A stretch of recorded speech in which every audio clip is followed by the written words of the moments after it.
What if you could help others to find the power to heal themselves? Physically, emotionally, and spiritually. When I started teaching my classes, it was in 2002, and I was just doing the past life regressions and contacting the subconscious part.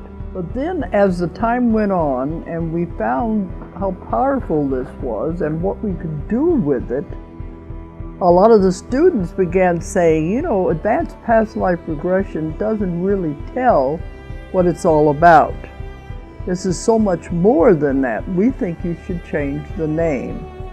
So it was a few years ago we decided to change the name to Quantum Healing Hypnosis Technique. And this is the healing technique that we've now been teaching it, well, since 2002, that's 12 years. What if you could time travel with them? Visit mythical places or angelic realms, other worlds, other galaxies. Help others to speak to their higher selves. You can. Dolores has taught thousands of people from across the world how to use QHHT, and now you can learn her method by going directly to dolorescannon.com. And don't forget to mention the discount code MORETALKS.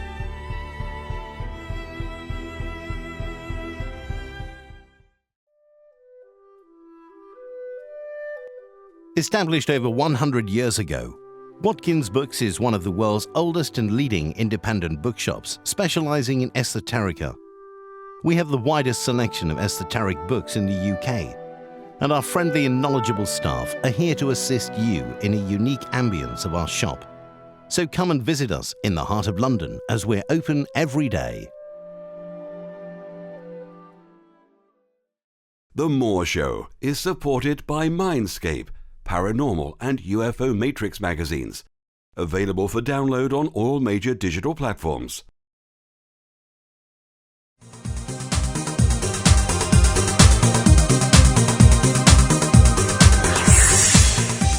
Hello, I'm Kevin Moore and you're now listening to The More Show. For the next hour, I'll cover subjects of an alternative variety that most shows do not touch. On today's show, I'm joined by Dr. Nick Begich, where we'll discuss his research into HAARP, mind effects, and ESP. So stay tuned, enjoy, and I'll be right back.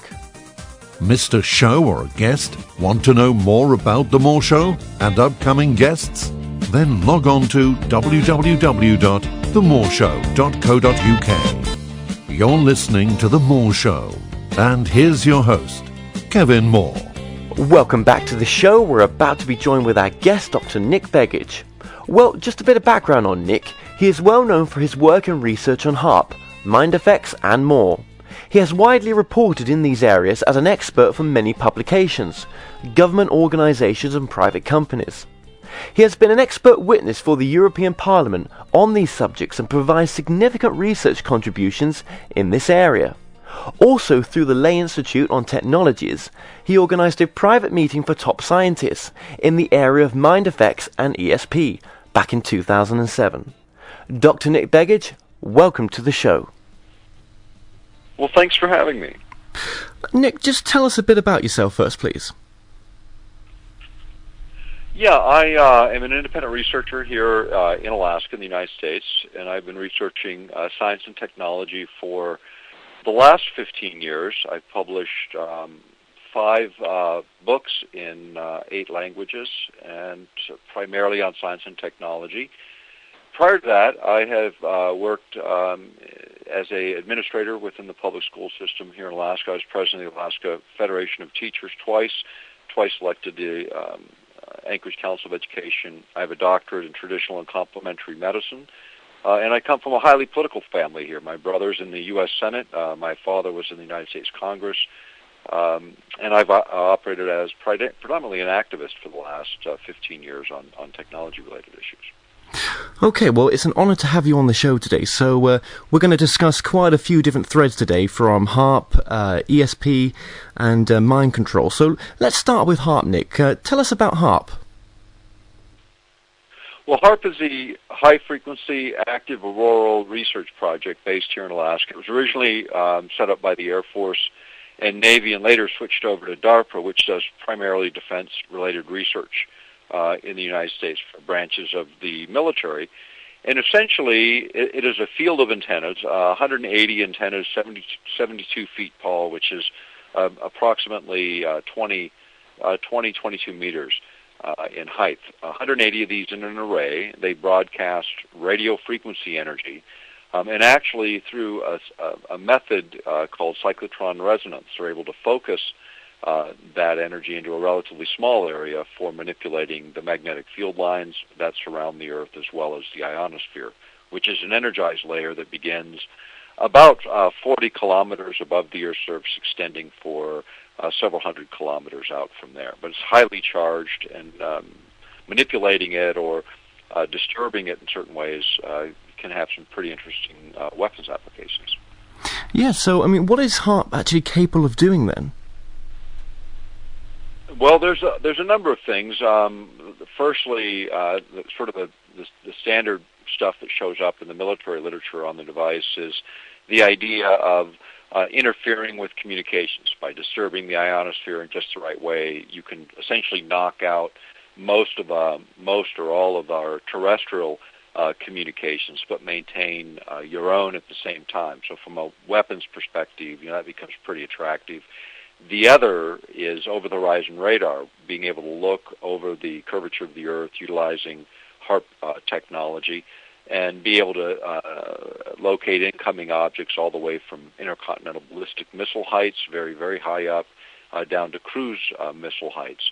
And then being able to discern which of those objects are carrying nuclear payloads, and then perhaps even more importantly, being able to create a surge of energy or a pulse of energy sufficient to knock out the electronics on those incoming craft. So, from that perspective, sort of the ability to observe, discriminate, and then destroy incoming objects is part of that.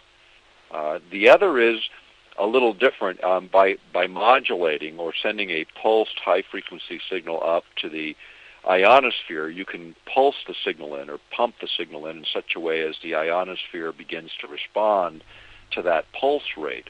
And so what returns to the Earth is an extremely long, an ELF wavelength, extremely low, very long wavelength, low frequency. It penetrates the Earth and sea. This is used for two purposes that are acknowledged in the literature. One is communication with submarines.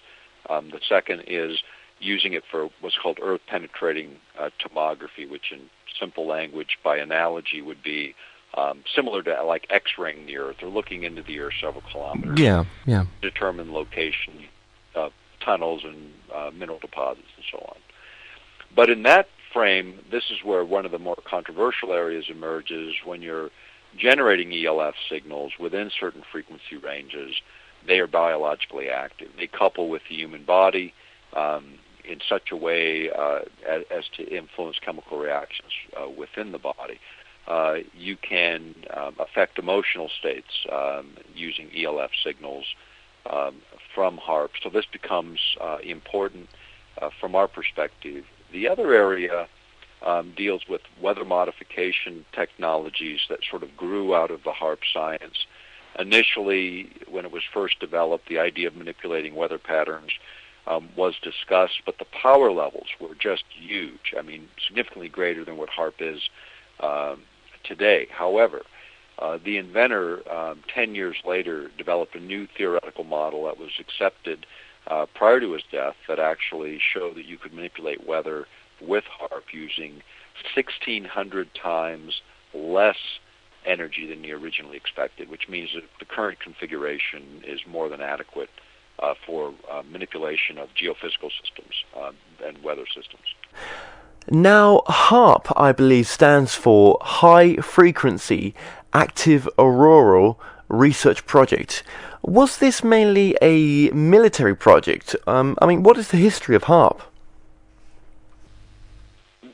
Well, originally they sold it as an academic project, but when the controversy began in the mid-'90s, they pulled it out of the academics and moved it over to strictly being run by the Air Force and Navy, then later DARPA. Now, they do use the instrument through a number of universities for different kinds of experiments during the course of the year. So it's what's considered a developmental prototype, so it's available to other researchers. And, most of this research across the spectrum is well compartmentalized. So you've got a lot of different things going on, and how they all sort of converge, into the HAARP project is really what a lot of our research has been about over the years.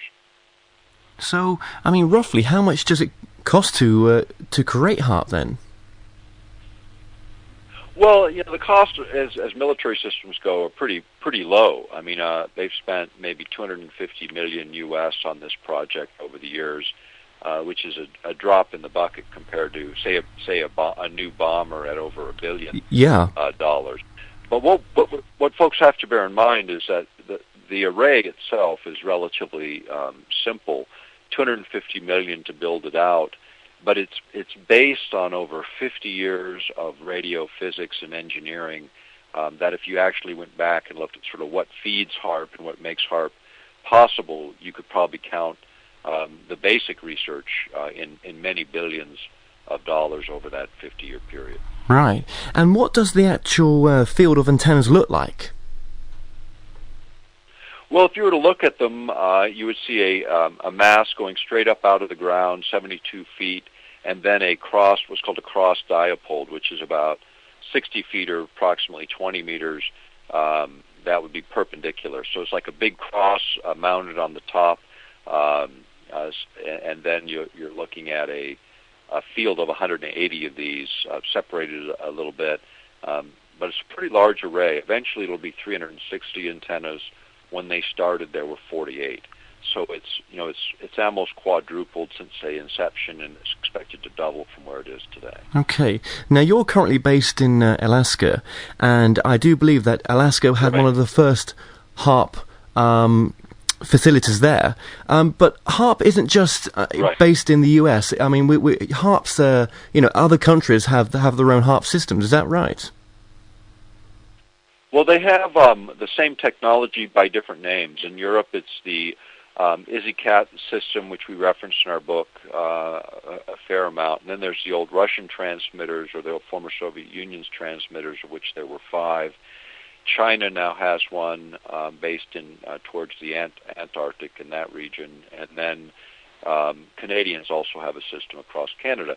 Now, the researchers, the people that get involved in this research, are fairly limited. There's only, a few hundred of them in the whole world. And so they tend to cooperate and coordinate projects between the organizations.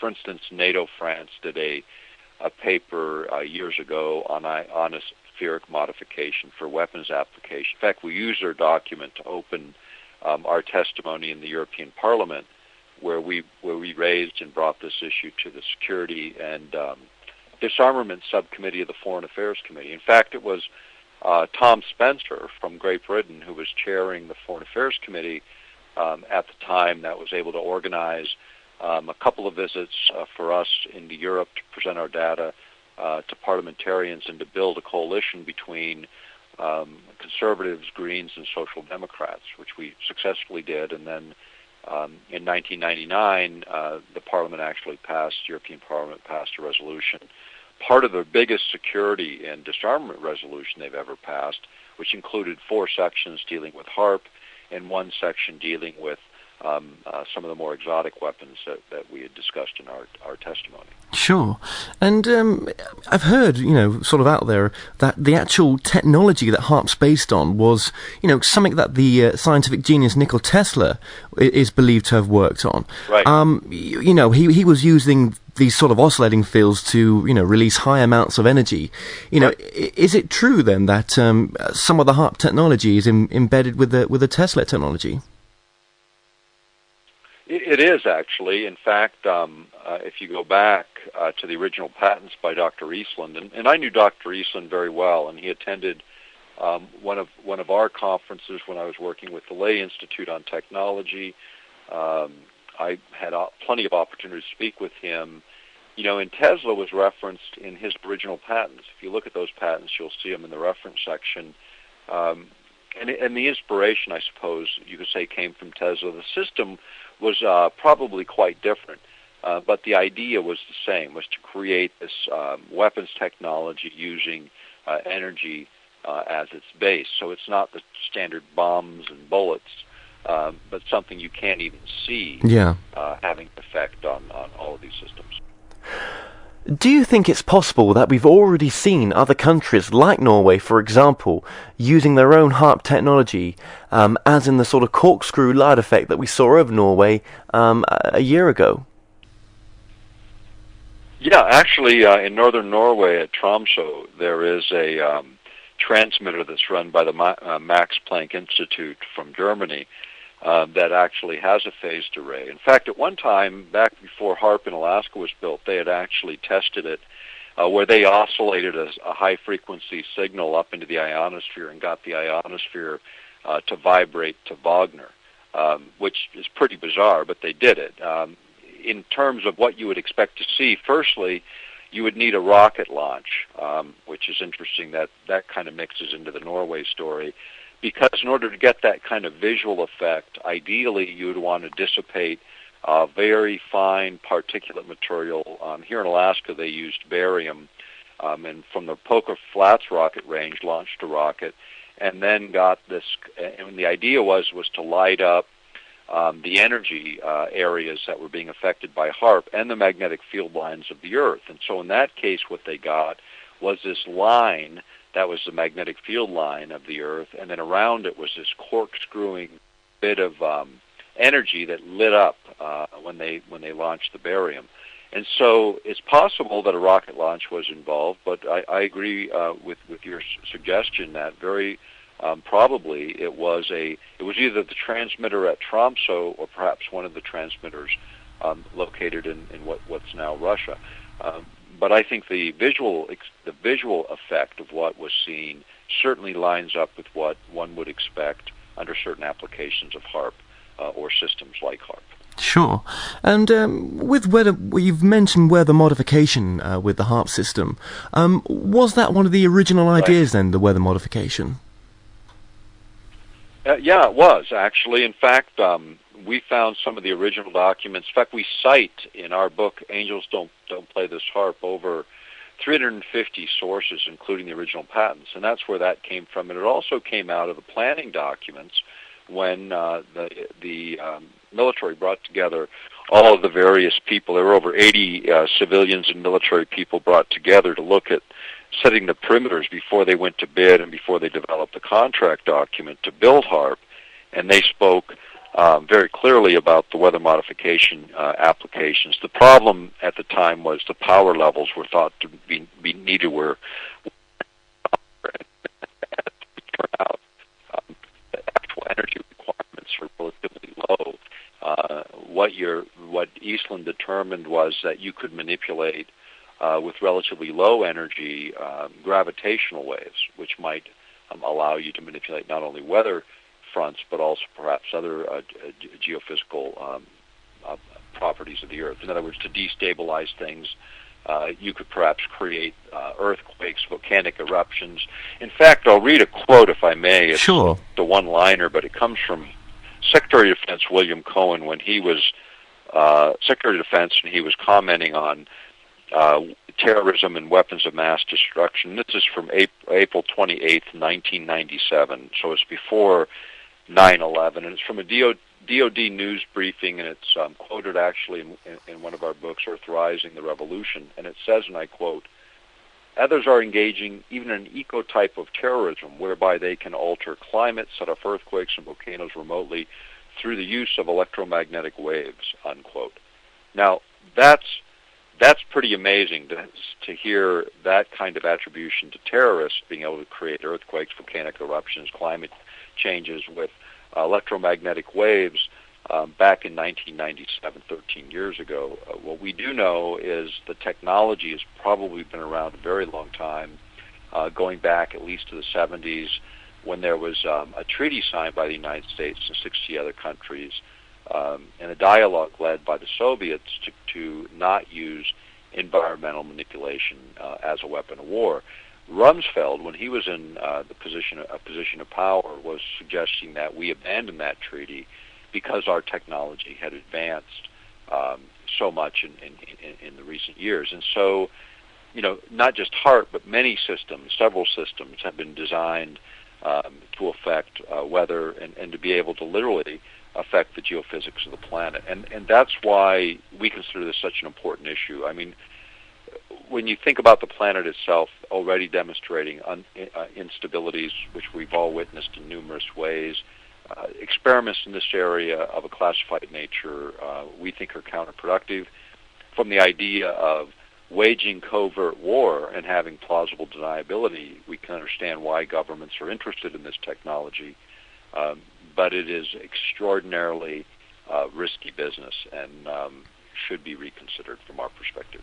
So, in your opinion, then, the military could use this technology, this HAARP technologies, against other countries as a more sort of covert way, in a sense, rather than using sort of nukes or military invasion. What's your take on that?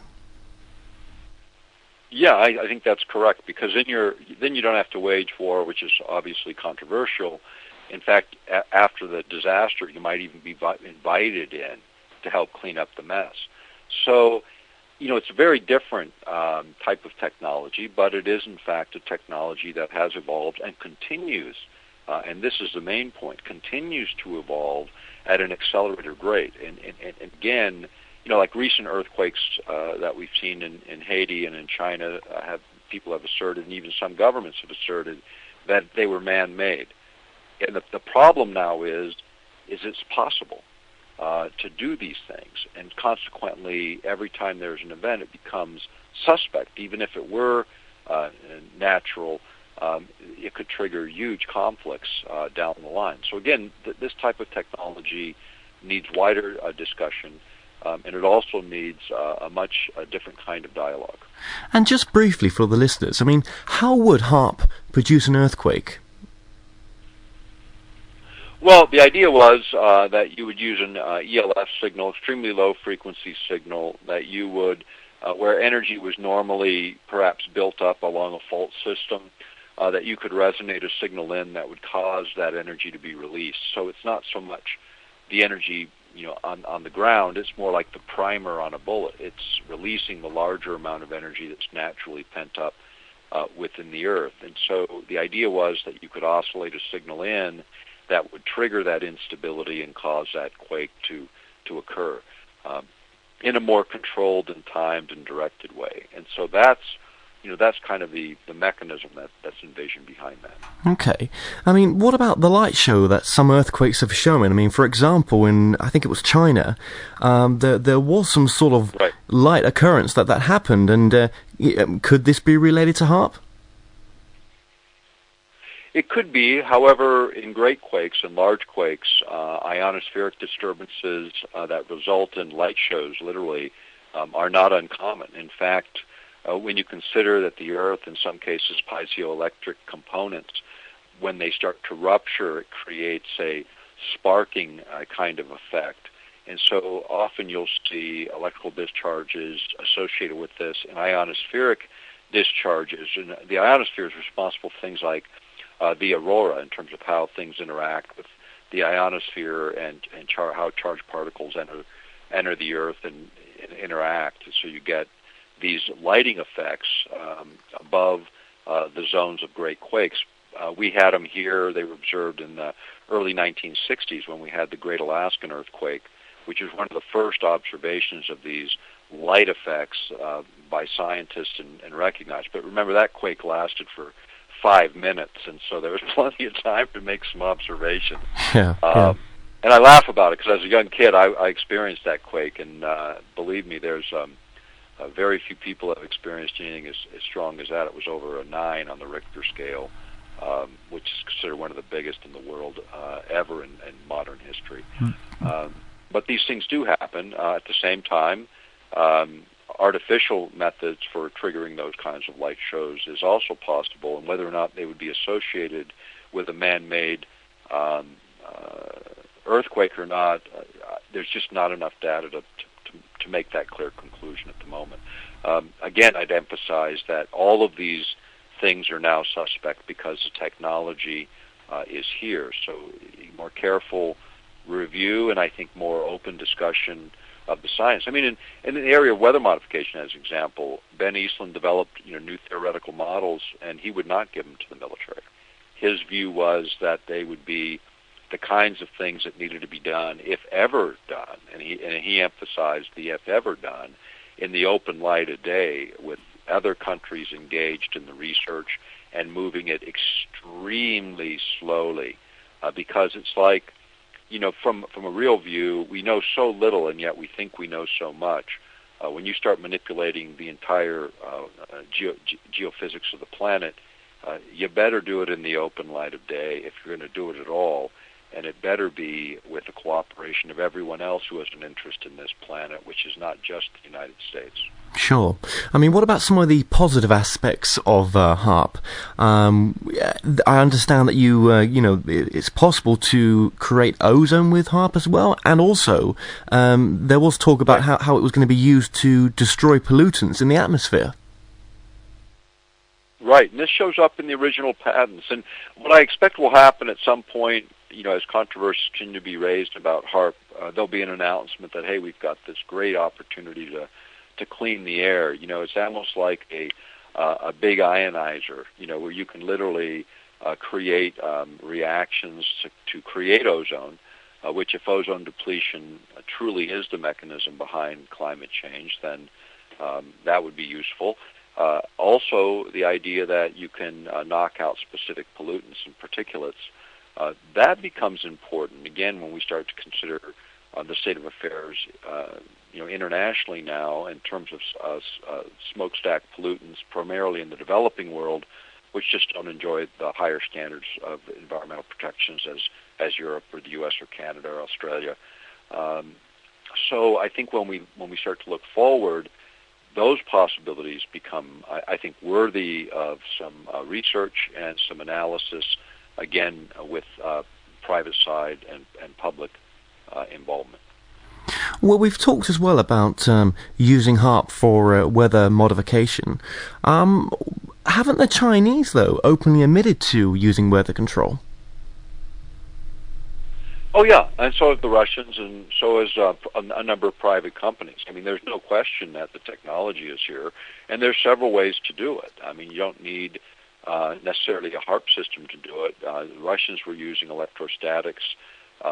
China was using at least cloud seeding in some instances, and other technologies probably more in line with what the U.S. and Russians have been doing. In fact, there was a great Chinese military journal article that was released by our Central Intelligence Agency a number of years ago that shows an absolute parallel, not just in these weapons advances, but also those that have a more profound effect on humans, aside from these kinds of effects. So the Chinese are certainly advancing rapidly. In fact, what I would suggest to the world is we underestimate the Chinese in this sense. We think 60 billion a year, which is approximate what we think the Chinese spend on military, is a drop in the bucket. I mean, it's 10% of what the U.S. spends on military. But here's the difference. When you are a military contractor in the U.S., your wages and benefits and all of your costs of production far exceed China. In fact, I would venture a bet that what you get in China in actual output in terms of hardware is significantly greater than what we get out of the U.S. for 10 times more money. Because in the U.S., predominant production is tied up in labor, amounting to about 70% of the total cost. In China, it's the materials that represent the greater cost, so you end up building out a whole lot more hardware. Commodities are the same everywhere, but the labor side, the Chinese just beat the heck out of the rest of the world. And so what they've built is the most modern factories with the lowest cost of production, and then they've built out a military establishment that eventually will be able to transport their standing army anywhere in the world they want to go. Okay, Nick, we're going to take a break there, so stay tuned and we'll be right back. You're listening to The Moore Show. And here's your host, Kevin Moore. Welcome back to the show. I'm currently joined here with our guest, Dr. Nick Begich. Nick, we've discussed HAARP in general, but how does HAARP affect the human mind? Well, that's an important point. Is you can actually look at a lot of different research, and we quote in the book, in all of our books. There's just hundreds and hundreds of scientific papers and military records quoted. In this area, it's emotional effect. In fact, you can go back to the work of J.F. Gordon MacDonald when he was at UCLA and a science advisor to Lyndon Johnson. He actually talked about electronically stroking the ionosphere in just the right way. You could return a signal that would manipulate the behavior of people over huge geographic areas. In 1969, when he published that information, technology didn't exist to do that. HAARP provides the ideal vehicle for accomplishing that. Very easy to do in terms of emotional state. Even Zbigniew Brzezinski, in his book Between Two Ages, which he published when he was at Columbia University in the early 70s, talked about the same kind of technology being advanced and the implications of it. That was before Brzezinski became National Security Advisor to Jimmy Carter. But these technologies reach back a long way. HAARP just happens to be the most versatile system that could actually deliver on a very large scale on that promise. There are other technologies, however, that become even more important from my perspective. But just going back to the mind control, issue or mind effects issue, on our website we've got hundreds and hundreds of pages of data that's available to people for free on that issue. But within the context of the European Parliament's resolution, we actually demonstrated some technology that convinced the European Parliament the technology was real. And in their resolution A4-0005/99, which included the sections on HAARP, they also included under Section 27 the following, and that's a one-line quote, and it reads, and I quote, calls for an international convention introducing a global ban on all developments and deployments of weapons which might enable any form of manipulation of human beings.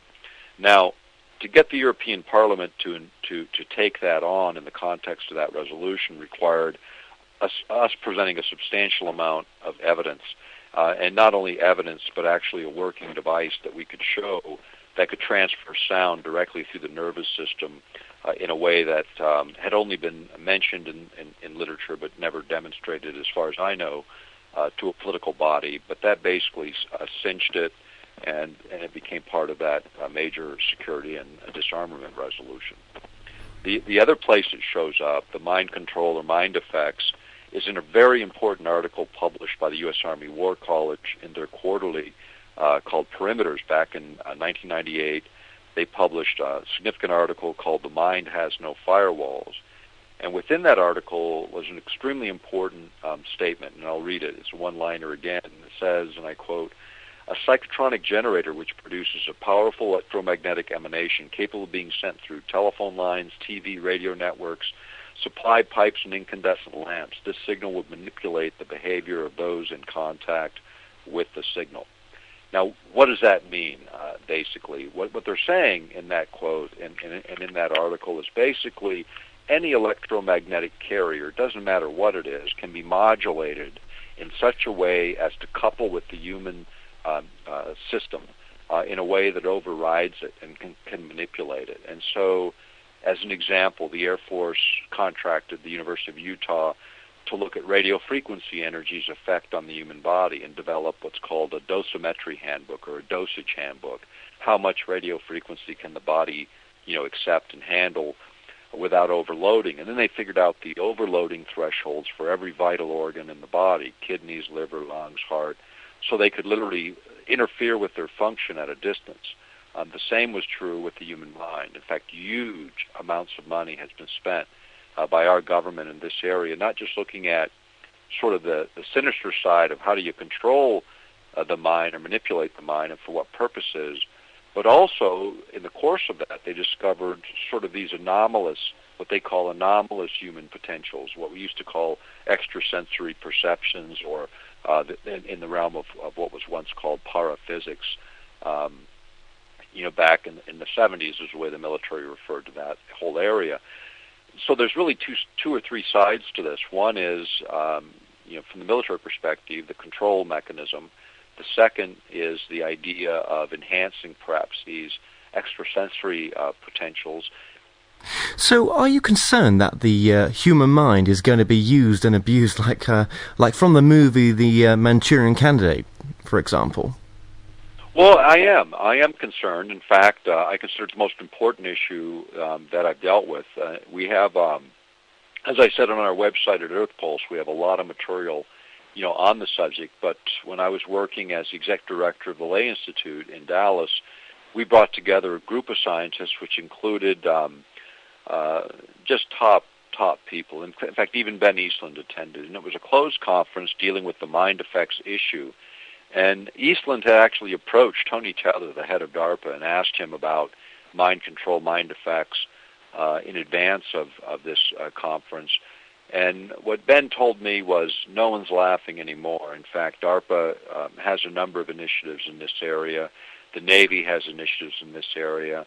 Air Force has initiatives in this area, among others. And the amount of effort and energy is huge. In fact, even The Economist in 2002, in the May 25th issue of 2002, had a cover story called Mind Control. In fact, it is the cover of that issue, and it was dealing with the whole ethics of this. The article dealt with, just a short article, dealing with just the ethical consequences of manipulating human behavior. And I think that is, again, why the European Parliament acted, was they recognized fundamentally this should be a problem for any civil population.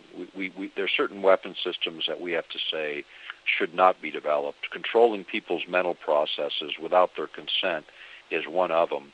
The United States has a long history of non-consensual human experimentation, both in the United States and outside of the United States.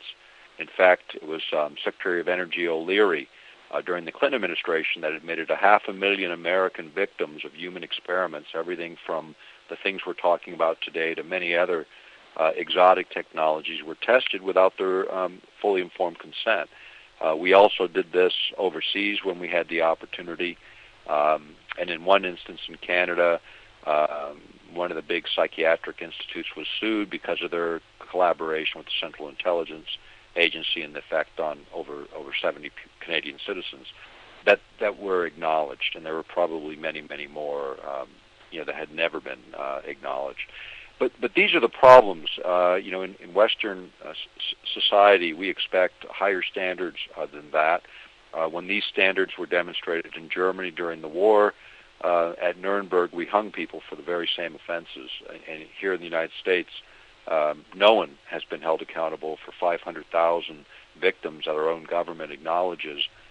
That's problematic and is indicative of why this kind of science needs to be brought out to the public in a way that we can properly debate and make sure that the penalties for misuse are as severe as any other criminal penalties within civil society. Yeah, I mean, exactly. I mean, do you think then that the idea of the Manchurian Candidate existed as could exist, shall I say, even as a political figure or national figure? Yeah, that could happen, but you can also go back to the work of Estabrooks at Harvard University in the 1920s, where he didn't call it a Manchurian Candidate, he called it a super spy, where you could reprogram someone over a period of time to the point where they had two separate personalities embedded within one. One would have full knowledge of the other, but the other would have no knowledge of the one. And so Estabrooks' work became classified in 1935, 36, somewhere right in there. And then by the mid-60s, he was quite advanced in age. He had published a couple of books on mind effects, and in particular, he had made the statement that he actually created the super spy on several instances and acknowledged it. And that work was probably done in the 1950s and 1960s based on his publications and when they came out, when those statements came out. We looked at his work in the book Controlling the Human Mind. Manchurian Candidate as a concept is very real. The problem is when you split a personality like that, you can't put them back together again. I mean, it's probably as evil as things get when you start manipulating people in this way for national interest rather than recognizing the sovereignty of a human being and the sovereignty of a human spirit. From my perspective, this is where the violation occurs. You know, in most religious traditions, because we're talking ultimately about free will here, in most religious traditions, even God doesn't interfere with free will. And here we have technologies in this century and in the past decades that are doing exactly that. So you do believe then that, for example, the CIA, well, obviously the CIA had an interest in mind control, but do you think they followed that interest? Did they actually get any further with that? Oh, absolutely. They work through a number of front organizations, including Mankind Research Unlimited, which we reference. A guy named Schleicher used to run it. He was a Navy guy. His Northwest Field Director I know personally. And what they did for the CIA and other agencies is they basically engage in a bunch of projects. Nobody understood they were connected back into that agency and into the military establishment, but they were. And even Esterbrook's work, he did a lot of work with LSD. In fact, he published that LSD was this great therapeutic drug for certain psychoses in the 1960s, something that anybody in their right mind today would say is ridiculous. But that was his position, and that was the same time that the CIA was using LSD on American servicemen and women, 8,000 of them, as a matter of fact, in a number of tests. In fact, it was revealed in a presidential report to the Congress by the Commission to Investigate the CIA. We cite that work. That's a presidential report and a congressional report that eventually led and was sort of after the Church Committee hearings, where the whole area of mind control was looked at the Central Intelligence Agency, and the person responsible, a guy named Gottlieb, had shredded most of the documents, and so we never really got the full story of what CIA was doing beyond the chemicals until recent years, when they looked at the accounting records, which weren't shredded, and people started to look at what hardware they were using and recognized that it wasn't just chemicals, but there were many other technologies being experimented with at that time. So how does HAARP and mind control sort of fit in together? I mean, and do they connect? They do. HAARP has the ability, in fact, you can look at Persinger's research at Laurentian University with magnetic fields surrounding the brain to create a number of effects. He also wrote a paper in the mid-'90s where he said if you could create a complex signal and broadcast it over a large area, you could create a sense of fear or dis-ease or discomfort or anxiety across most of the population. And then you could do something as simple as run a news story in the evening blaming some political group or ethnic group or some foreign adversary for all of your ills, and a certain amount of that energy would divert, would be displaced in that direction. As simple as that could be used. HAARP can affect emotional states, and then you can capitalize on that. Now, the other very, very important point here that I want to make is higher states of consciousness, the things that allow us to find that zone in the art of whatever we do, to find that intellectual place where everything just hums along. To get into those higher states of consciousness or even deeper meditative states requires the absence of fear and anxiety. Because if you look at an EEG, if you look at brain activity when you're experiencing fear and anxiety, you get very incoherent brain patterns, the kind that don't lend themselves to higher ordered thinking or to these anomalous human capabilities. You need slower, rhythmic brain activity, and that you cannot have simultaneously while you're experiencing fear and anxiety. And so you look across the populations. The greatest way to keep people from reaching their highest potentials is keep them in a state of fear. Look at the institutions that do that, from advertisers to governments to religious organizations to individuals and others. Fear is, in fact, the adversary of the intellect and the adversary of higher consciousness.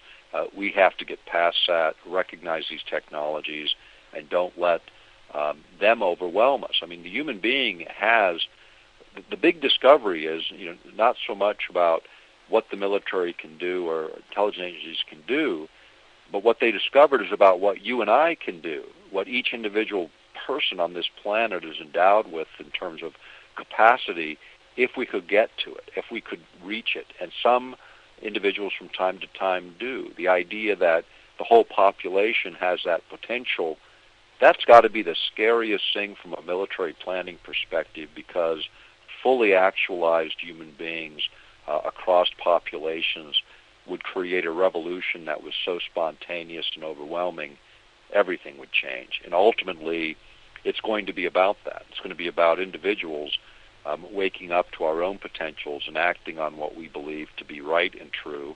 It doesn't mean it will be necessarily the issues we've discussed today.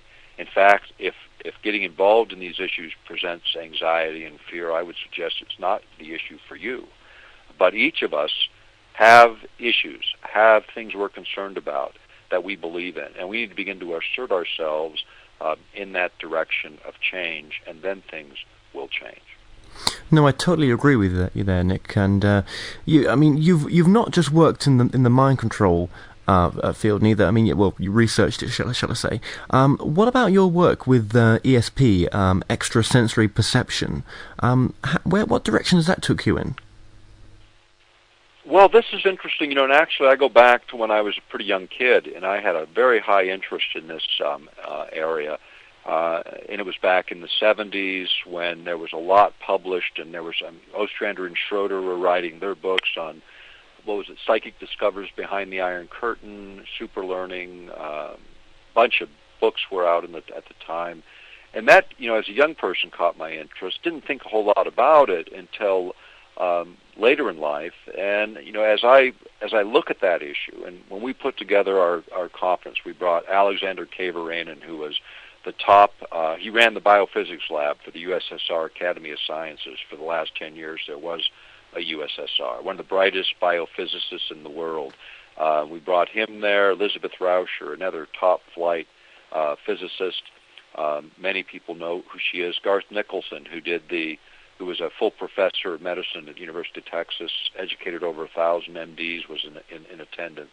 Ben Eastland, who invented the HAARP system, was in attendance. Anu Makela, who is a biophysicist from Helsinki, and her husband were in attendance. But all of these folks had one thing that surprised me. Even Rosalie Bertell, who was a mathematician at Berkeley at one point and one of those top leaders in radiological victims across the planet. And Rosalie's presentation in our closed conference was the next evolution of man. And she's also a nun. I forget which order she's from, but here's a double PhD, used to teach at Berkeley, who's also has a religious background. And her statement was the next evolution of human beings is this awakening of our extrasensory perceptions. Everyone in that room did not disagree. In fact, each of them had their own story of why this was of interest to them. And then Alex presented a paper. It was not published, and it was not available for his video of his presentation was not available to the public. The rest are online. You can see them on our website, and they're free. But what he did is the mathematics. He gave us a mathematical model to explain how telepathy works, how telekinesis works, how apparitions appear, etc. Those theoretical models, mathematical models, become useful if you can translate them into engineering and applied engineering against the physics. And I believe that's going to happen. And when it does, it will create sort of the artificial mechanism of getting to where human beings, I think, are destined to go. I think the next evolution is, in fact, the awakening of these suppressed potentials. And could this be used for military purposes to maybe manipulate human behavior? Oh, absolutely. That's what's going on right now on the military side of the equation. And my belief is, without the hardware, we have the capability of reaching these same potentials, and perhaps even greater potentials than what hardware can produce. But that is exactly right. The idea that man is approaching This technology, from the standpoint of manipulation, not from the standpoint of enlightenment, that's a problem. Military planners, accuse many of being paranoid thinkers, but actually that is their job as militaries. Militaries plan for every possibility and then develop plans to deal with them. That's developed some pretty paranoid thinking, believe me. But in saying that, that's why in Great Britain and the United States and other places, we have civilians that actually decide when the military is used and when they're not. And it's because our civil society has a much different view of when we bring out our hammer. But when we talk about these technologies, civil society has not had the opportunity to debate and regulate and control the direction of the science. We think that has to happen, and it has to happen more now than ever because of how fast the science is currently advancing, which we go. So in your opinion, Nick, how dangerous could HAARP be? I think it's one of the most dangerous systems on the planet, just because of the fact that you can manipulate geophysical systems. I don't think that should be permitted at all. The fact that systems like this, either as a side effect or deliberate effect, can have a biological effect. We need to revise our exposures to radio frequency and other forms of energy.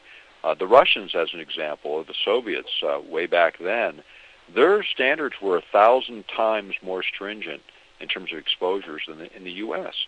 Not that they enforced their standards, but the fact that they even recognized the biological effect of very, very low energy, non-ionizing energy sources is very important, because more and more people recognize the biological effect of non-ionizing radiation, low energy, but very unique.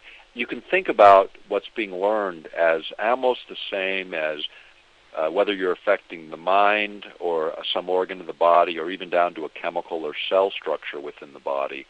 It's all about hitting the right frequency. And it's almost like dialing through a radio. When you get a resonance effect between the transmitter and the receiver, you get a nice clear signal. The same is true in the human body. When you send energy in the right form, in the right way, you can override natural systems and actually gain control over them. That's the science. I mean, that's the basics of all of this science, and then it just gets more levels of resolution as technology advances. So the ability to do more and more is now accelerating, just because we have this merger of science and the acceleration of computing skills and micro-technologies, nanotechnologies, micro machines, and the like that are converging to give us even higher capability and a better understanding of these natural complex systems. Nick, what's your website so listeners can get in contact with yourself? Sure, it's earthpulse.com, and that's EARTHPULSE, earthpulse.com. Well, Dr. Nick Begich, thank you so much for joining us today. Well, thank you for having me. It is my pleasure, my best to all of your listeners throughout the world and in Europe. Thank you very much, Nick. Well, if you'd like to find out more on Dr. Nick Begich, go to my site, which is www.themoreshow.co.uk, and look up Dr. Nick Begich under past guests. Well, until next time, be safe.